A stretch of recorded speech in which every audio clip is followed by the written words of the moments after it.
So with carpal tunnel, what can they expect after surgery? What's the at-home like? Right, so the day of surgery, you like people to take it easy. You don't want to hear about them having a big outing. It's a pretty good idea to take it easy. Usually after surgery, we numb the surgical area.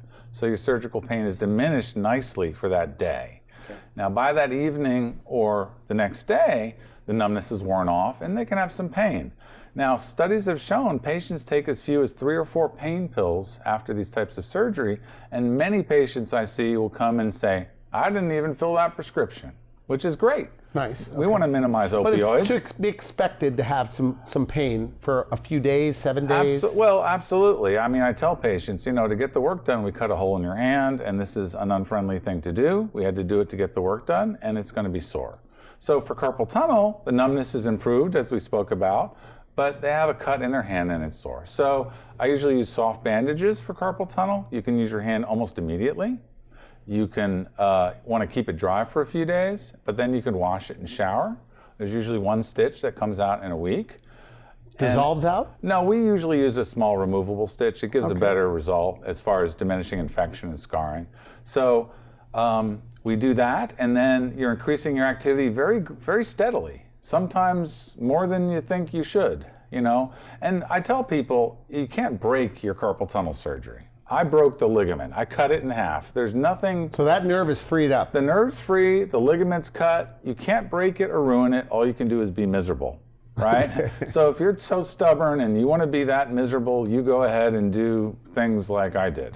Okay. Like garden, like get out there and lift heavy stuff, and your hand will be sore, but you're not going to ruin it. You'll just be sore. Sure, the wiser thing is to take it easy and increase your activity level as your hand tells you to. Can they expect a lot of swelling the first night when they go home? A little bit, but it's covered with a bandage. Do you ice it or you ice it? You elevate. Elevation is always great for any fracture or hand injury. Lowering your hand is just a bad idea. So elevation is key. Icing is great. Keep the motion. We don't like things to get stiff. You want to touch and move and stimulate your recovering hand. Your hand is a moving organism. You stop it and lock it up, it gets sick and stiff. So we like to keep the hand moving, have little downtime, and very little back recovery to do. Okay, so you did the surgery, they go home. When do they come back for their first follow-up? Usually if everything goes well. In a week we see them. The surgery center will call and check on them, make sure they're okay. And we'll see them in a week. Usually by then, they have no bandage on. They're maybe wearing their splint, maybe they won't. Maybe they'll wear it during activity just to protect the surgical area from being bumped or bruised or moving too quickly. If you feel good, you can surprise yourself and you could overdo it, right? And then we take that little stitch out, and it's mostly questions.